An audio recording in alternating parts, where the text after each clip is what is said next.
the national Sunday law by a vote of 64 to 35. The president signed the measure just after dusk, calling it a unifying step for the nation. Starting next month, most businesses... It's getting closer.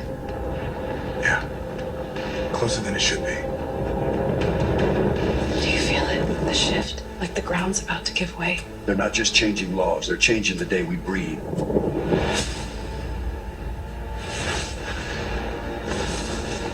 It's coming straight for the river. I know.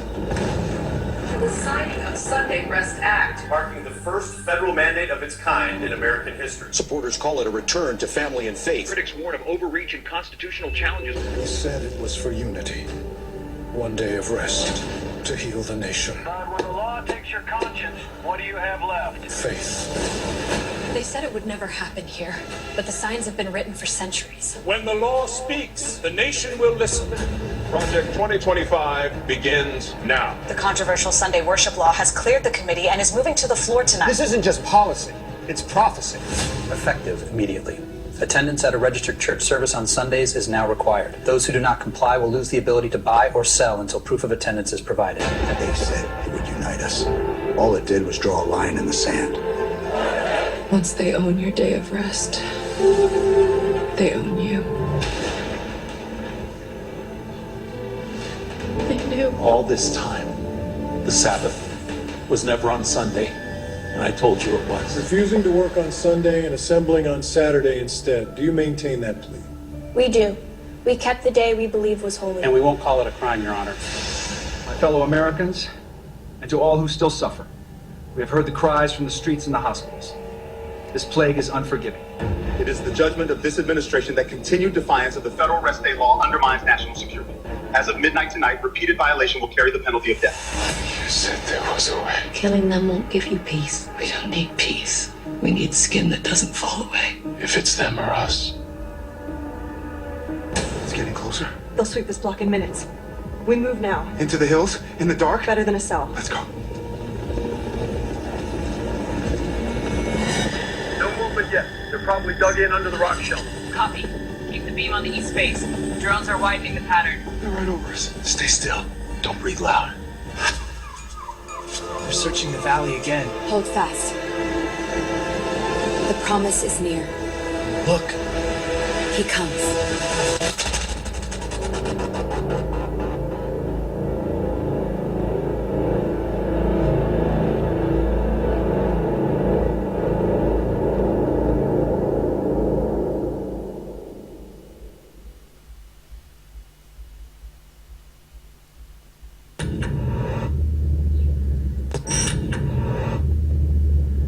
Every adult will need a new government-issued digital ID. A digital ID. Having all of your personal information stored in one place. We will spare no effort to make Europe an AI continent. To integrate you into this great reset. So how soon could central bank digital currencies become a reality? We should be helping countries to develop a national digital infrastructure.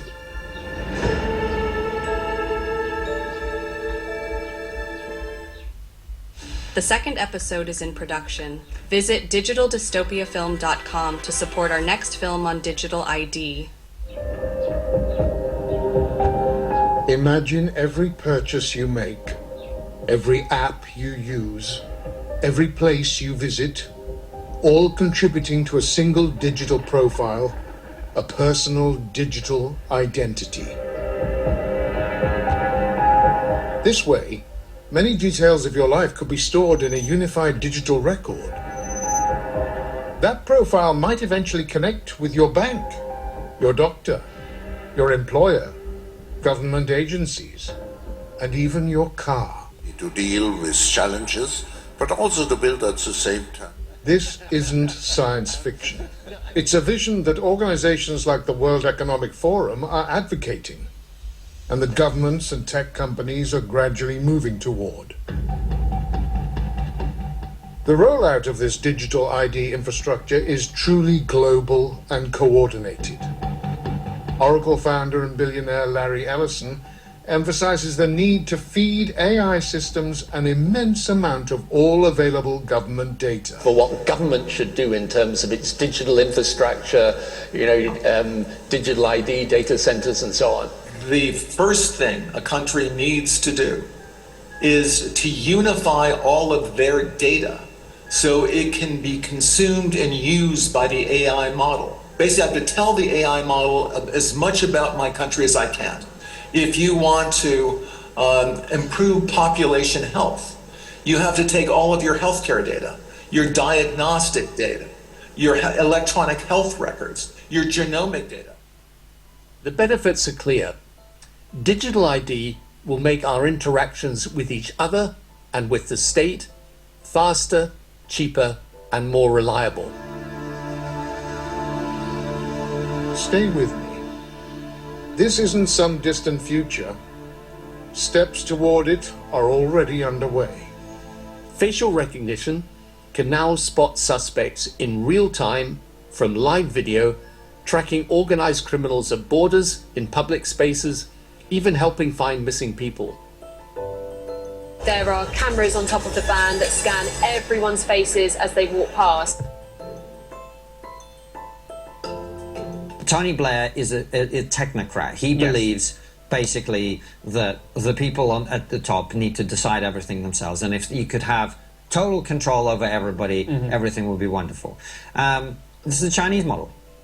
Oracle co-founder Larry Ellison predicts AI surveillance will be part of our everyday lives in the future. Ellison said AI will soon play a major role in monitoring society through a vast network of interconnected cameras. The police will be on their best behavior because we're constantly watching and recording everything that's going on. Citizens will be on their best behavior because we're constantly recording and reporting everything that's going on. But what it will do is create the digital control infrastructure, which then lays the groundwork for all your activities and all of your behavior to be managed by the government and for you to be rewarded or disincentivized in relation to certain behavior. That is the Chinese social credit system, where if you are a good citizen, quote unquote, you can do things that other people cannot do. And if you're a bad citizen, quote unquote, you can't even buy a train ticket to go to a different city. This is where it's going. That tells me I'm still on the blacklist. Punished because he's been branded untrustworthy by the state. Once you're blacklisted, you can no longer get a bank loan, start a business, buy an apartment, or even send your children to a private school.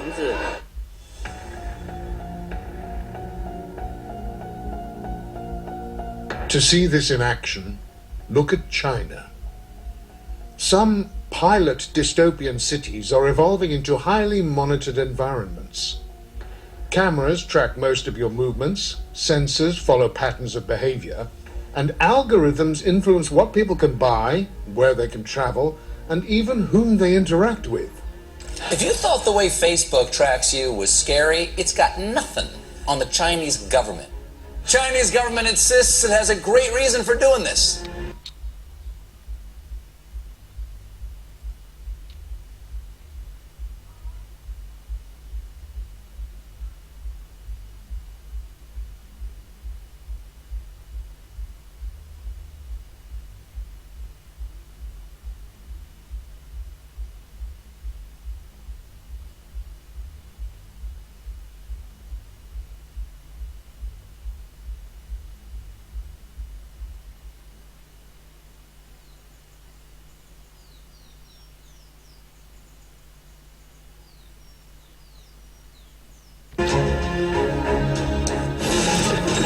Here, in this Shanghai surveillance center, no resident goes unwatched.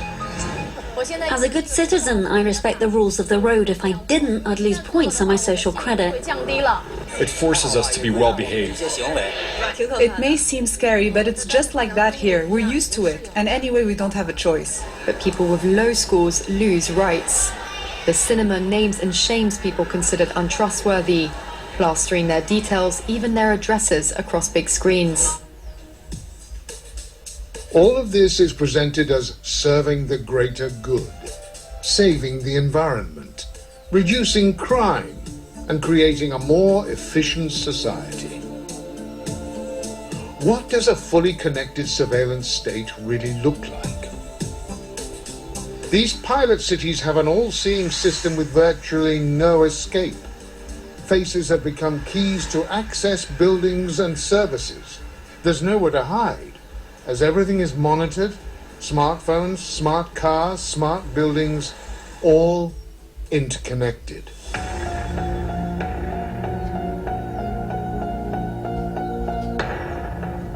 In such a system, it's hard to break rules without being noticed. Already, millions have experienced some form of restricted access, often dictated by algorithmic assessments. This talk of centralized digital currency, that's what they have in China. If you fuck up in China and you get a bad social credit score because you tweeted something they didn't like, now you can't buy a plane ticket. Now you can't buy a car. Yeah. Now you can't get a loan. Now you can't do something. You step the fucking line and people self-censor.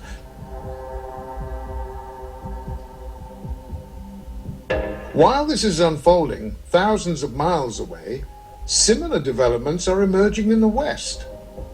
Digital identity programs, surveillance grids, real-time tracking, complex databases, and carbon footprint systems. This is an ever-growing concern, as many of these initiatives are gradually moving from pilot projects into real-world implementation. We'll make a new free-of-charge digital ID mandatory for the right to work. Western countries are rapidly developing their own digital ID programs. The UK has announced a national digital ID scheme. We need to be really clear. You must have ID, mandatory digital ID, in order to work.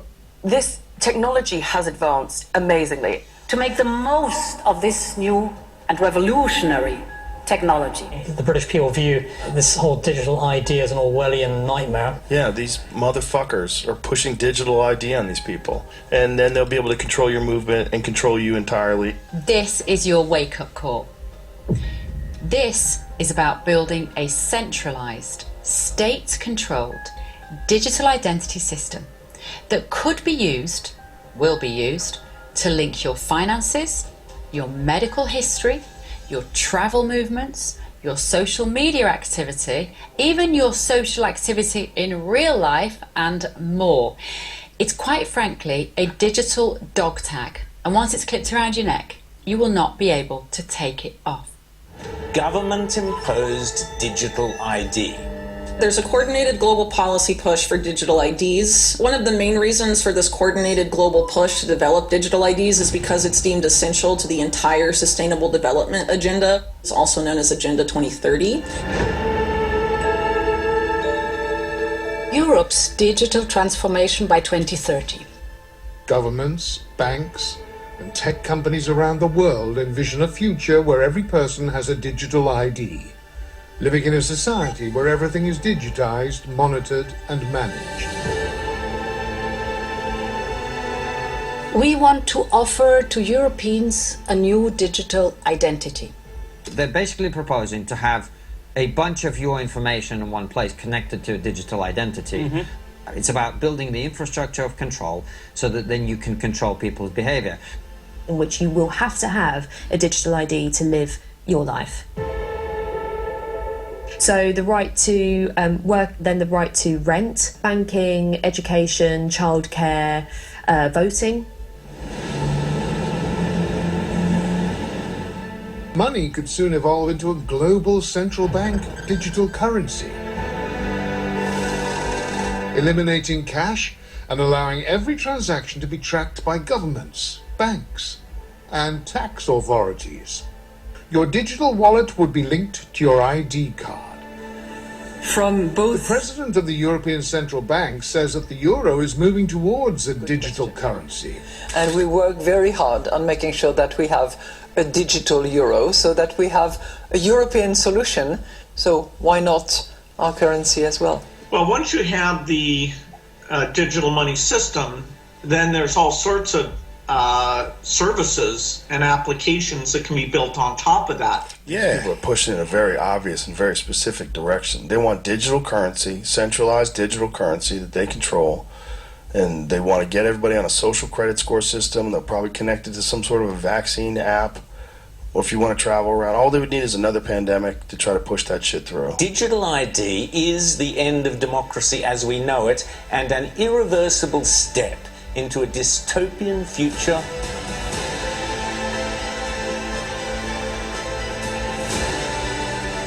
This new digital identity wallet will be used with a new kind of digital money.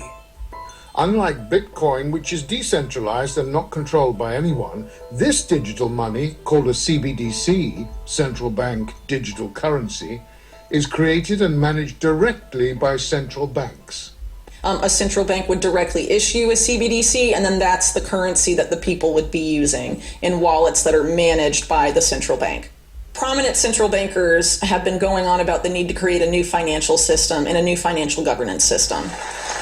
A digital euro, for example, will make it easier for companies and consumers alike.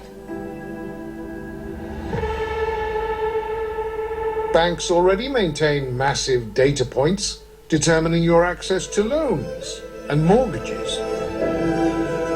With digital currency and a world without cash, banks gain real-time visibility into every payment, every person, company, and the entire economy. Fueled by AI, this vast stream of data gives them a new kind of superpower. And surely, it's hard to imagine that the West would turn this system into a Big Brother-style digital prison like China's, isn't it? Western democracies have far stronger legal safeguards, privacy laws, and oversight than China's surveillance state. But every crisis gives governments new reasons to expand control. Spreading from Wuhan, China, and tonight that first case here in the U.S. Each emergency, from pandemics to terrorism, makes increased monitoring seem necessary. The pandemic accelerated the rollout of vaccination cards in the West. Give Europeans back the freedoms they value and cherish so much. This certificate is a symbol of an open and digital Europe. The European Union certificate is a prime example of digital tools that represent our values. A growing number of European countries are imposing restrictions on people who have not been vaccinated. Without a vaccination certificate, people often couldn't work, attend university, or enter gyms and restaurants. Access to trains, domestic flights, and restaurants and bars will only be allowed for the fully vaccinated, recently recovered. I have the app on my phone. I show that I've been vaccinated. Buongiorno. If you didn't have a card to present, entry was denied. They were effectively locked out of daily life.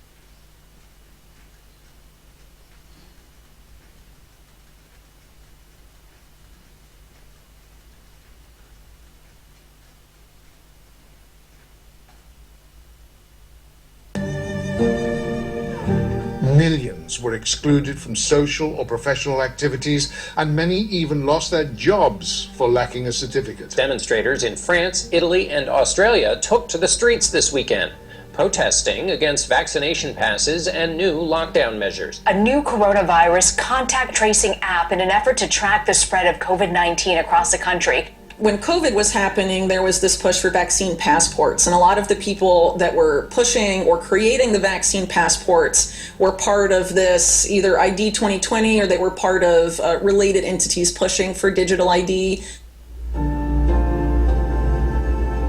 In many countries, digital systems were used to track COVID-19 cases and vaccination status, and in some cases to monitor general compliance with lockdown measures through mobility or contact tracing data.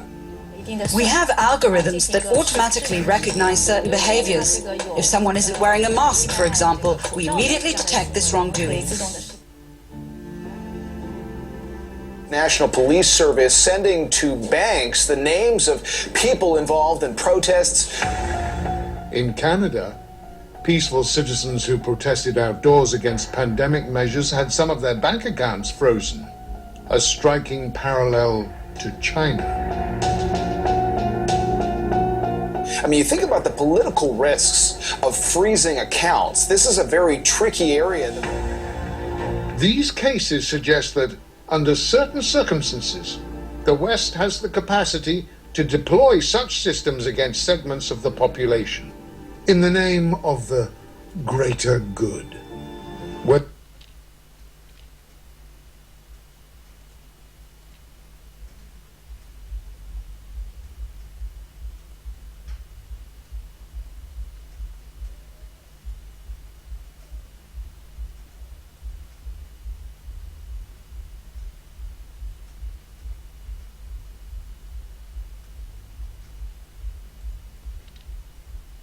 whether during a pandemic, a terrorist attack, or efforts to reduce crime or environmental impact, tracking people's behavior, movements, or even thoughts might be considered reasonable. But just think back to what happened to the during the pandemic. A lockdown happened. You're meant to go for 1 walk a day. This is giving out to the government data and movement and whatever else, which is deeply, deeply worrying. As you say, during the pandemic, if you've been identified as a 2-walk-a-day person, or maybe you chose not to get vaccinated, well, then you are denied access to X, Y, Z. I do not want to give that power to a government that has consistently proven not only untrustworthy, but authoritarian. The groundwork for digital ID systems was established well before COVID-19. Among the most influential initiatives was one launched in 2016 called ID 2020. Its founding partners included Gavi, the Vaccine Alliance, the Rockefeller Foundation, and others. The World Economic Forum has been very open about its vision of humanity as a digital society. Our future competitiveness depends on AI adoption. Europe is one step closer to bringing in its insidious digital ID. Enter the EU Digital Identity Wallet. It enables you to identify yourself to public and private services. In the name of saving the planet, proposals have been discussed about tracking each person's digital footprint, monitoring factors such as travel, fuel usage, and even consumer habits like clothing purchases. It really comes across as if the West is quietly building its own version of a dystopian system. Europe is set to collect biometric data, making airports permanent biometric checkpoints. Travel into the European Union is about to get stricter as a new digital system is rolled out this October. We'll have their fingerprints and their faces scanned. You are going to need to register your details. Photo successful. How marvellous. Both in China and in European countries, AI-powered surveillance cameras track faces, gestures, and movements everywhere. The growth of facial recognition and what it's capable of brings with it a host of privacy and civil liberties issues. Even the car you drive is constantly logged in a giant database.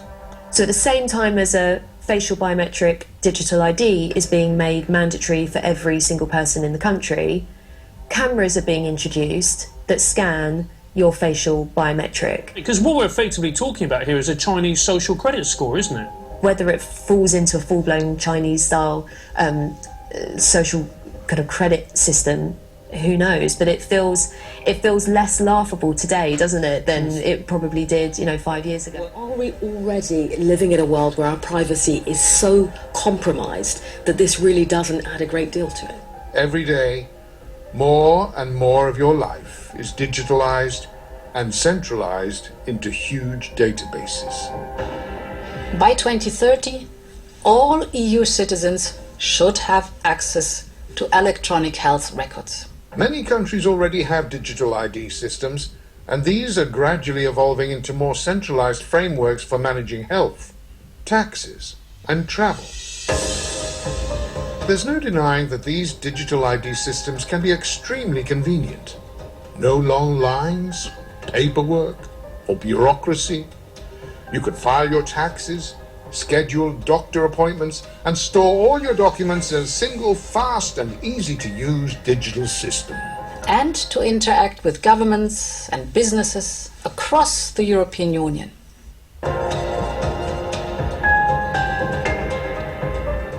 In the future, your digital ID could serve as the key to accessing the internet. At least, that's increasingly being discussed. An identity that ensures trust and protects users online. Spanish Prime Minister Pedro Sanchez has called for an end to online anonymity. And force all these platforms to link every user account to an European digital identity wallet. What's Sanchez's proposal? To link all social media accounts to a European digital identity wallet. We are that close. Interact with governments and businesses across the European Union.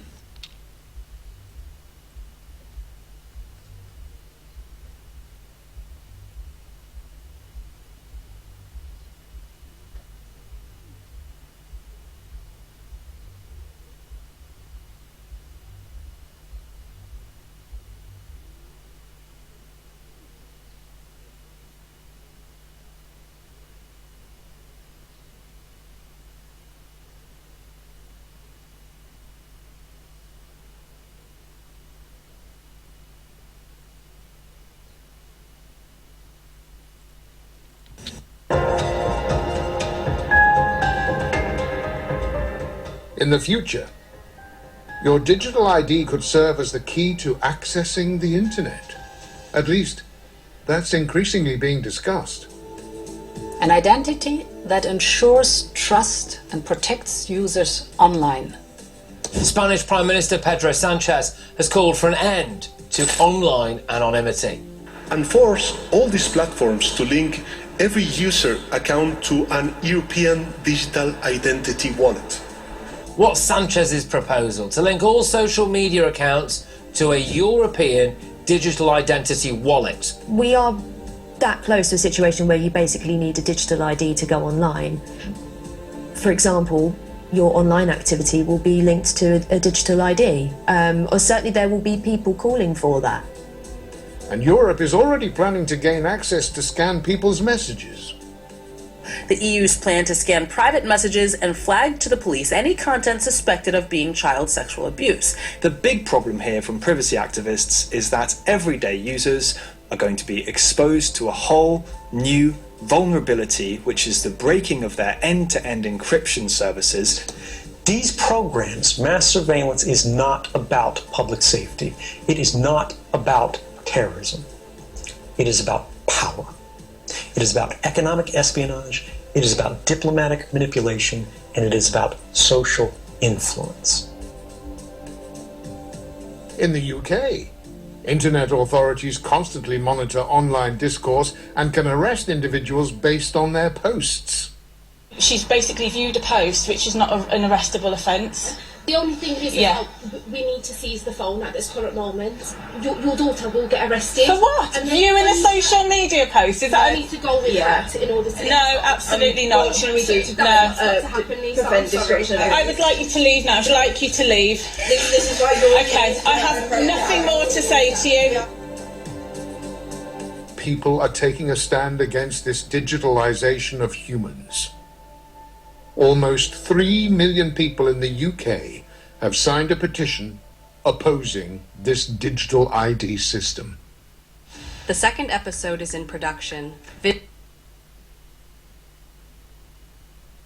Surprisingly, the blueprint for transformation is woven into the United Nations Agenda 2030, ostensibly a vision for a better world.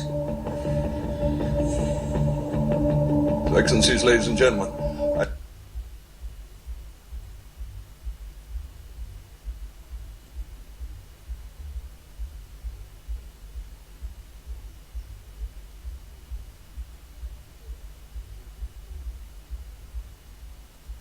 I say again that taken together, the 2030 Agenda for Sustainable Development and the Paris Climate Agreement provide humanity with a master plan for a sustainable way of life on this planet. New York City, late September 2024. The setting for the United Nations Summit of the Future, a gathering of member nations to reinforce and accelerate Agenda 2030 and its 17 Sustainable Development Goals, or SDGs. The plan has a broad spectrum and is full of worthy ambition. But behind those deliberately bright and colourful boxes lies a darker theme, a shifting of influence and potentially power towards unelected world bodies. The strategy goes back well into the last century, and pressure is growing, because the goals are far behind targets set at the grand relaunching in 2015. 17 inspiring Sustainable Development Goals, the SDGs. Our aim is clear, our mission is possible, and our destination is in our sights. To end poverty and hunger, address inequality, protect our planet, and build a life of dignity for all. It appears to be a noble and ambitious programme for a perfect world, and who could argue with those aspirations? But critics insist the goals are not what they seem. Alex Newman is a journalist and broadcaster who's been investigating the issue for 15 years. He has his own way of interpreting the rhetoric.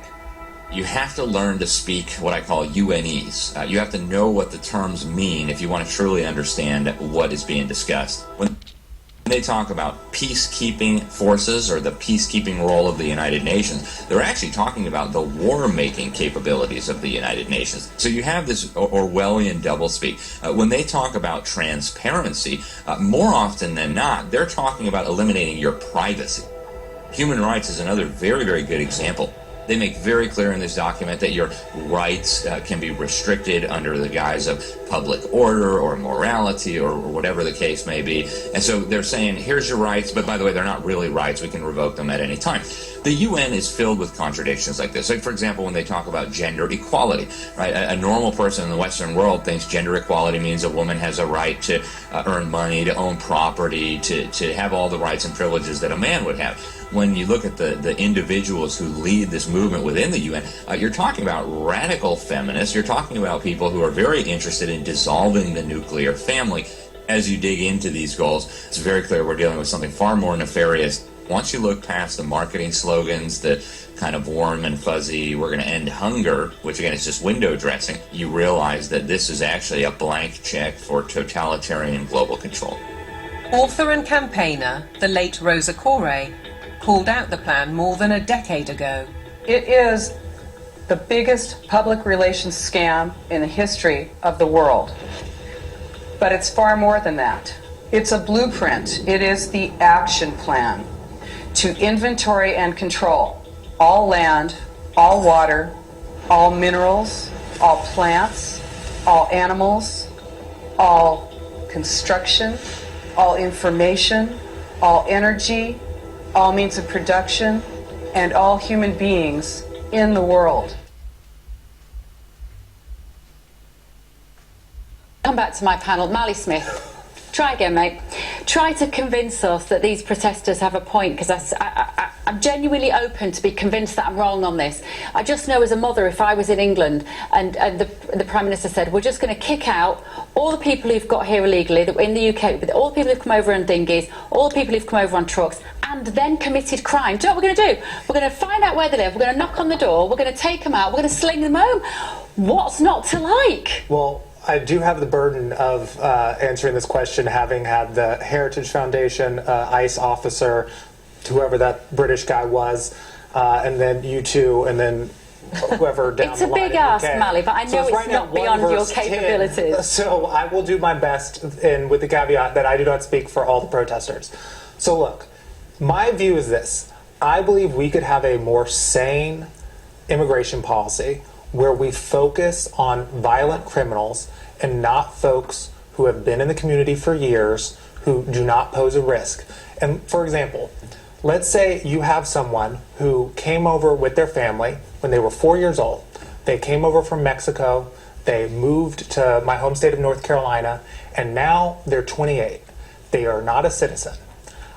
If they have lived in North Carolina from 4 on, and they are good citizens, they went to college, they have a good job, I am fine with providing them a pathway to citizenship, and I don't think it is moral to deport them because their parents took them when they were kids to a different country, and they might not even have any ties to that country anymore. So there are examples like that where I think a pathway to citizenship makes sense. And then the second thing on ICE, I do not think all ICE agents are bad people. My cousin is in law enforcement. I have lots of family members and friends who are in law enforcement. But I do believe that there are sensible reforms like requiring ICE agents to wear body cameras. Mr. Tim Miller said law enforcement officials wear body cameras. I know, but ICE you does love not. ICE does filming not. Everything. You just love film. That's your solution to everything. Is just film it. There's enough blooming cameras filming all this action anyway. That's the last I'm thing. just saying there's some general reforms like that I think would restore trust in ICE. But Mali, what difference will a camera make? People who've... Hang on, Layla, hang on. I am conscious you're there, Layla, and I do want to bring you in. I genuinely do, but I still don't feel like I'm getting it.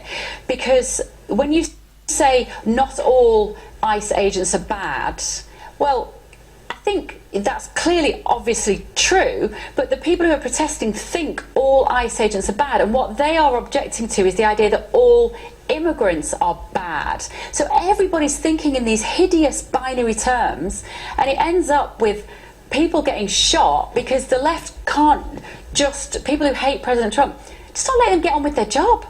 Just because my understanding as well, and correct me if I'm wrong, Hillary, you might know about this as well, but my understanding is, from researching this topic, if they knock on the door of someone, is as you described, they've been here for 20 years, they've held down a job, they haven't committed a crime, those people then have a process to stay and apply to live here. Yes, they do. And they are not the ones being kicked out. Yes, and by the way, earlier Mali said that no, it wasn't 70%. Now, I can't say that it's incorrect, but I looked up on the Homeland Security, and when I said that 72% of those arrested have been convicted of some kind of crime and they have a record, that's exactly what the Homeland Security website says too. They said the statistic is over 70% are criminals, pedophiles, etc. So immigration officers go knock on doors. We never see it. It's very peaceful, it's done behind closed doors, it's clearly not acting as a deterrent. Should we have something similar? yeah, I mean, I think we need a deterrent, and we need law and order, and we need to protect our borders. The men of ICE, they're just enforcing, as I said, deportation orders, and I think people in England will welcome that. We feel that illegal migrants are almost prioritised, their rights are prioritised over those of the British people. We see it in housing, we see it in criminal masses. Our government has decriminalised illegal entry into our country. Now let's talk about something that might be a little closer to home, pun intended. In the Simpsons Treehouse of Horror episode from season 13, Marge upgrades the family home into a state-of-the-art smart house called the Ultra House 3000. If you remember the episode, it's basically a 2001 A Space Odyssey parody, and of course the house goes rogue, starts trying to kill Homer. A bit over the top, sure, but here's the thing. Smart homes are already here, and they're getting way more advanced. We've got devices like Alexa and Google Home that can control everything from the lights to your music, but the more people rely on these gadgets, the more we've started to notice some weird quirks. Lights turning off without command, or Alexa butting in on a conversation without being asked. It's like every now and again these machines start to act a little too sentient. So while we haven't yet seen a smart home completely turn on its owners and try to kill them, it's not entirely out of the realm of possibility, maybe. With AI getting smarter and tech getting more embedded in our everyday lives, who knows, maybe one day you'll have to make sure your smart fridge isn't secretly plotting your demise. And one more from Holidays of Future Past. Homer visits the Springfield cryogenic facility, where hundreds of people, including Grandpa, are frozen. Grandpa had frozen himself because he suffered from a disease without a cure, and Homer defrosts him to interact with him for a minute, but refreezes him when he starts to complain. Stuff like this isn't even that far off anymore either. There are already companies offering preservation services for terminal patients. And researchers are actively working on better ways to store people long term. We're not talking about waking people up in the future just yet, but by the next few years, the technology behind cryogenic storage could get cheaper, more refined, more normalized. I mean, this could very well become an alternative people start really considering instead of the more traditional route. In It's a Blunderful Life from season 35, we fast forward 60 years in the future to see a very different Springfield. The story begins with the family celebrating Thanksgiving. Homer's not there because he's dead, but his hologram joins the table. Before they eat, they light candles to remember a massive blackout that nearly destroyed Springfield. Lisa explains that this tradition comes from one specific night in the past when everything went wrong. The story cuts back to that night, and we watch everything unfold. When we cut back to the future at the end of the episode, Bart has died of boredom and becomes a hologram too. But even in this holographic form, he retains his personality. He and Homer are still sentient. They start fighting over a turkey leg. Ridiculous in true Simpsons fashion, but the idea underneath it isn't that far-fetched. The idea that someone doesn't need to be physically in a room to show up thanks to hologram technology. I mean, we already have video calling. Taking someone from a screen and then projecting a 3D digital version of them in the room isn't that insane of an idea. And this also plays with the idea of people's consciousness being uploaded to some kind of digital realm. That's a lot further off, but a lot of futurists say that may also be a possibility in the not too distant future.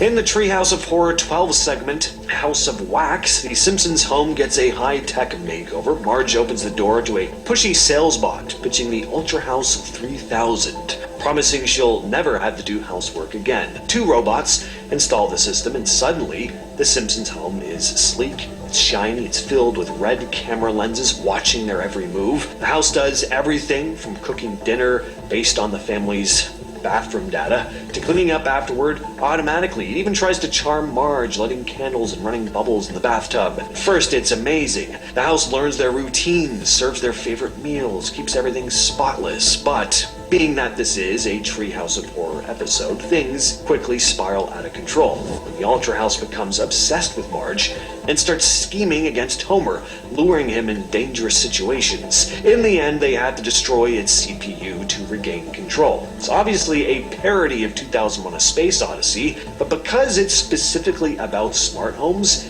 it feels oddly grounded. Many of us already live with devices that we forget are listening to us all the time. Our smart TVs, Alexas, Siri, there's probably newer stuff I don't even know about. Point is, we're being listened to and watched throughout the day more often than not. And the idea that a smart home experiencing a glitch or getting hacked or AI just going rogue and turning on us in our own homes, it's not totally far-fetched. See your Brit card, please. I don't have one. I don't have a smartphone. Can I get another pint, please? Sorry, sir. Your Brit card says you've exceeded your alcohol quota for this week. Sorry, sir, your Brit card says you've already flown twice this year. We're having to restrict passengers with higher than average emissions profiles. Sorry, I'm afraid your funds have been temporarily frozen. Your recent social media post did not align with the government's narrative. Sorry, I'm afraid your Brit card says you cannot purchase any more meat this week as part of our commitment to achieving net zero. I've just logged in using my Brit card and it's saying I've already had 3 hours of internet today and it's locked me out.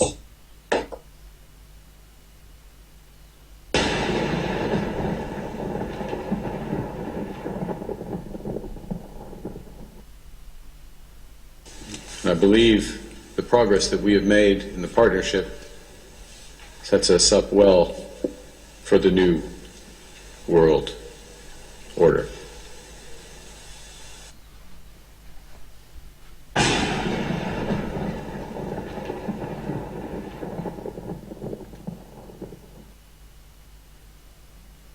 And let's discuss this live now with Karen Kneissel, former Austrian foreign minister and current head of the Gorky Center at St. Petersburg University. Welcome to the program, madam.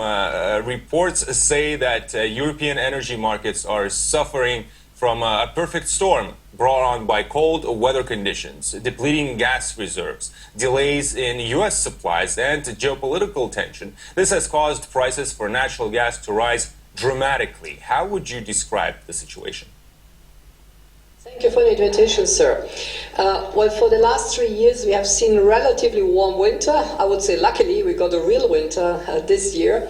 And the gas storages in October, November were not as full as they were, for instance, in autumn 2022 or 2023. So maybe some of the people in charge have become a little bit less prudent. That might be a reason. But what is counting right now is that between 2021 and 2025, so over the period of 3 years, the import volume from the United States into the European market has climbed up from 20 billion cubic meters to 80 billion cubic meters, so a four-fold increase. And the Europeans have been trying to diversify, as they always said. Well, what they did was they replaced Russian imports, which were long-term contracts, transported by pipelines, to LNG vessels. So here we have volatility as the name of the game, because it's shipping. Shipping can be dependent on various factors, could be also weather factor. And there is this huge dependence on North American imports by and large. It's not only US, it's also Canadian imports. Let me add here one more thought. The EU has been trying also to find gas, to buy gas in Persian Gulf countries like Qatar or on the African continent. However, potential partners, Qatar has already said over the last year, we are not interested in doing business with you given the very strong compliance with certain supply chain factors. So what remains is dependence on North American imports. And how has this dependence on LNG imports from the U.S. affected the natural gas markets? Have recent tensions between Brussels and Washington had an effect on this? Yes, definitely, because Washington is not anymore the new best friend or the old best friend of the Europeans. I mean, they thought that let's turn away from Russian imports and go to a trusted partner, in inverted commas, which would be the North Americans, Canada and the US. But we have seen that, not for the first time, because Trump was already a difficult partner for them during his first mandate, but now, whether it's the Greenland issue, whether it's his attitude towards the Ukrainian conflict, there are deep rifts. And the US government definitely has much, much more leverage on the Europeans than they have towards the United States. So there's a real dependence, not only in terms of import, but it's dependence on pricing, because if you are an LNG exporter, the big asset you have is you can pick and choose your client, I can say nearly on a daily, but certainly on a monthly level, because you just choose who pays better. The big advantage when you have a long-term client who sends you the gas via pipelines,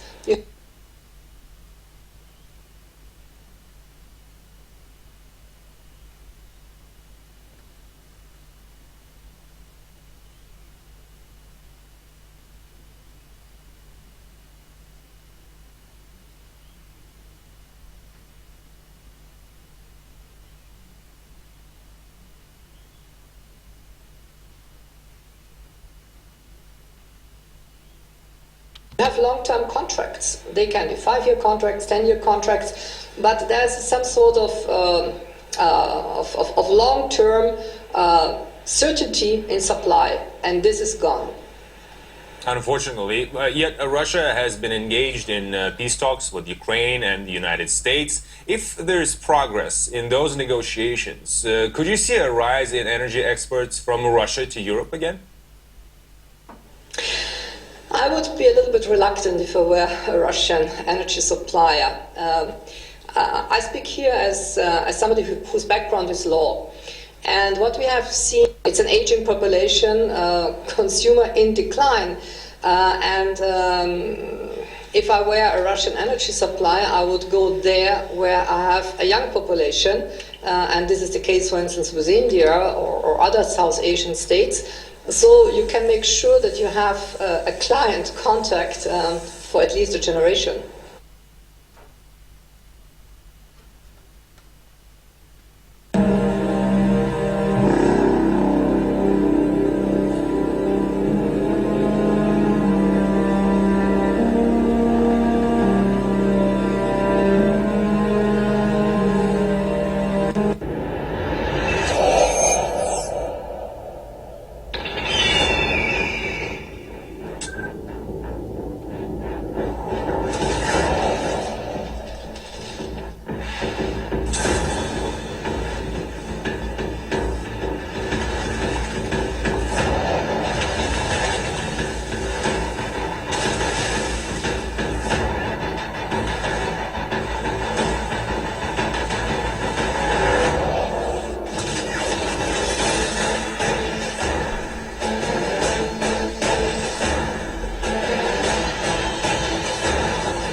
The focus opens in support and effective drone operations block attempts to hold the settlement, bringing this phase to a close. So, that's for today's episode. See you on further updates. Thanks for watching.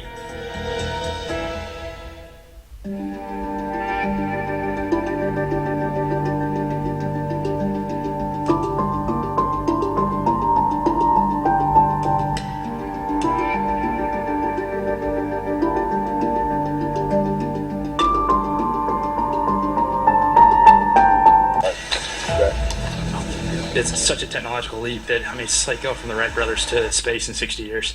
Copy. Drone 1 set. Go drone 3.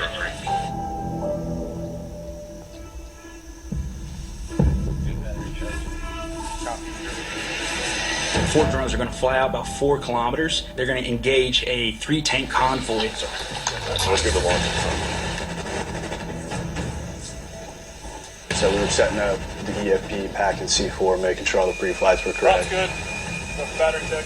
This technology is phenomenal. The leader drone will identify what needs to be hit, and then the 3 follower drones will then go in and attack.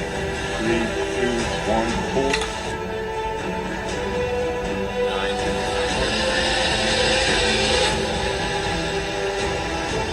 The 3-to-1 concept, there's a leader drone as the brain, and then it's got its 3 followers that you can use as your munitions to send.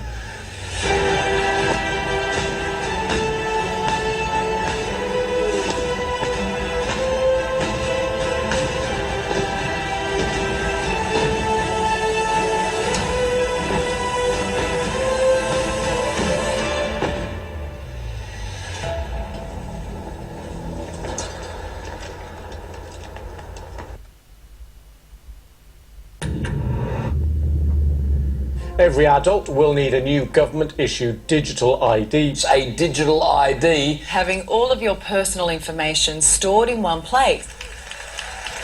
We will spare no effort to make Europe an AI continent. To integrate you into this great reset. So how soon could central bank digital currencies become a reality? You know, we should be helping countries to develop a national digital infrastructure.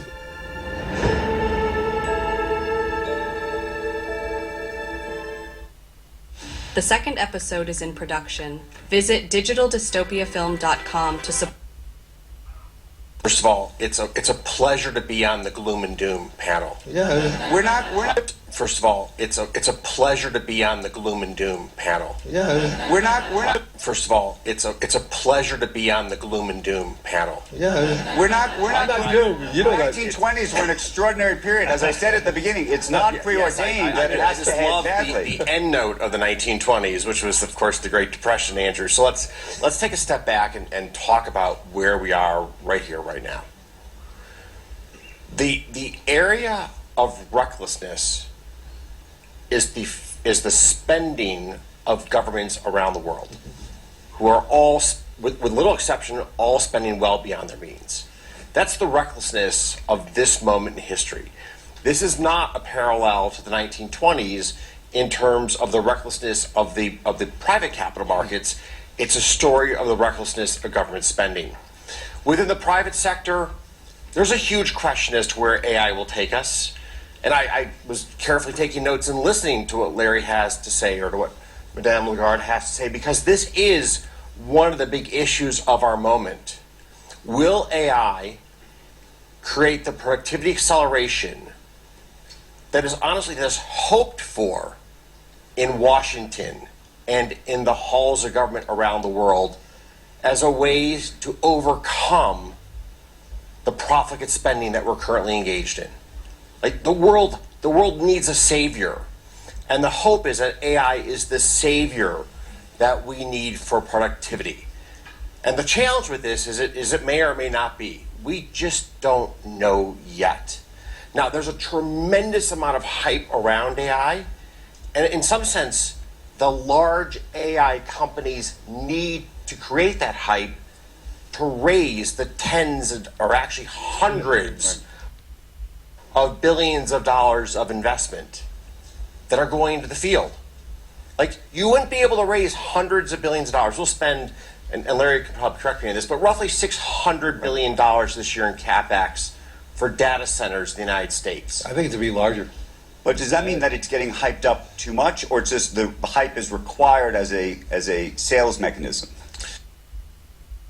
An enormous Jesus came out of the ocean. In 13:1, John writes, I saw a beast coming out of the sea. He had 10 horns and 7 heads, talking about this final empire, which his whole orientation is Antichrist. This last beast I saw resembled a leopard, but he had the feet like those of a bear and the mouth like that of a lion. This authority, it starts off as a confederation of nations, but people don't know who is the Antichrist. And a peace is a nation, and this nation is Roman power, which is domineering in a time like this. This the nation is spoken in Revelation chapter 13, and later on Revelation chapter 17, we are told that it is coming from perdition.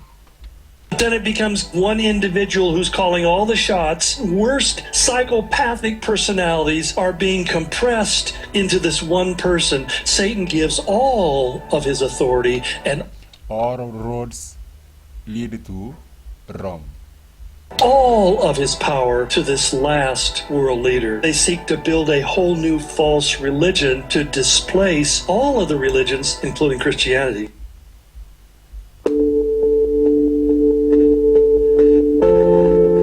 There is a quiet curiosity rising across nations. People from different backgrounds, denominations, and even those with no church history are beginning to ask an unusual question: what is happening with the Seventh-day Adventist Church? It is not because of noise, popularity, or media attention. It is because in a time when moral foundations are shaking, when families are breaking, and when faith is becoming shallow, there is a community that has held tightly to something ancient, disciplined, and deeply biblical. Eyes are turning not because of spectacle, but because of consistency. In an age of confusion, people are drawn to clarity. In a world rushing forward without rest, people are noticing a people who still stop. In a society drowning in anxiety, people are observing a people who understand peace. What many are witnessing is not a trend, but a testimony of a church that has quietly built its life around obedience, health, family, study, and reverence for God's word. And this silent faithfulness is beginning to speak louder than any advertisement ever could. There is a quiet stir among the nations today, an almost imperceptible turning of hearts toward a people who have held fast to principles that many have forgotten. The Seventh-day Adventist Church is being noticed not for spectacle, not for grandeur, but for a consistency and faithfulness that speaks louder than any words. In a world where everything is moving at a frenetic pace, where people are consumed by work, deadlines, and the endless chase for success, there exists a community that pauses, a community that still honors sacred time. They rise above the noise of social media, the pressure of trends, and the endless demands of life to observe a rhythm set by divine wisdom. This is a rhythm of rest, reflection, and renewal, a rhythm that invites those who are weary and burdened to find relief. Families gather together, putting aside devices, distractions, and the chaos of the week to embrace something deeper, something eternal. There is an authenticity in their observance, a lived example that words alone cannot communicate.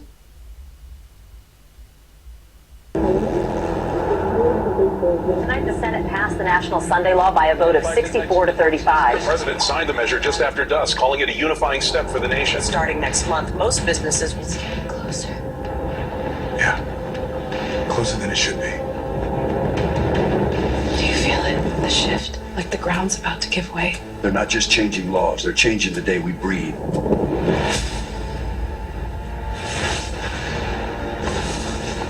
It's coming straight for the river. I know. The signing of Sunday Rest Act, marking the first federal mandate of its kind in American history. Supporters call it a return to family and faith. Critics warn of overreach and constitutional challenges. He said it was for unity. One day of rest to heal the nation. But when the law takes your conscience, what do you have left? Faith. They said it would never. Tonight, the Senate passed the National Sunday Law by a vote of 64 to 35. The president signed the measure just after dusk, calling it a unifying step for the nation. Starting next month, most businesses will see it closer. Yeah, closer than it should be. Do you feel it? The shift? Like the ground's about to give way? They're not just changing laws, they're changing the day we breathe.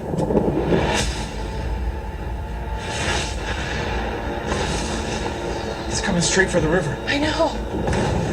The signing of Sunday Rest Act, marking the first federal mandate of its kind in American history. Supporters call it a return to family and faith. Critics warn of overreach and constitutional challenges. He said it was for unity. One day of rest to heal the nation. But when the law takes your conscience, what do you have left? Faith. They said it would never happen here, but the signs have been written for centuries. When the law speaks, the nation will listen. Project 2025 begins now. The controversial Sunday worship law has cleared the committee and is moving to the floor tonight. This isn't just policy, it's prophecy.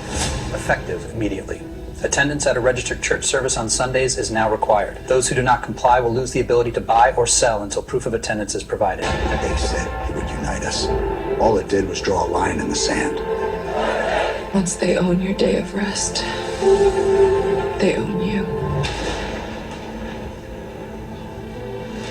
They knew. All this time, the Sabbath was never on Sunday, and I told you it was. Refusing to work on Sunday and assembling on Saturday instead. Do you maintain that plea? We do. We kept the day we believe was holy. And we won't call it a crime, Your Honor. My fellow Americans, and to all who still suffer, we have heard the cries from the streets and the hospitals. This plague is unforgiving. It is the judgment of this administration that continued defiance of the federal rest day law undermines national security. As of midnight tonight, repeated violation will carry the penalty of death. You said there was a way. Killing them won't give you peace. We don't need peace. We need skin that doesn't fall away. If it's them or us. It's getting closer. They'll sweep this block in minutes. We move now. Into the hills? In the dark? Better than a cell. Let's go. No movement yet. They're probably dug in under the rock shelf. Copy. Keep the beam on the east face. Drones are widening the pattern. They're right over us. Stay still. Don't breathe loud. They're searching the valley again. Hold fast. The promise is near. Look, He comes.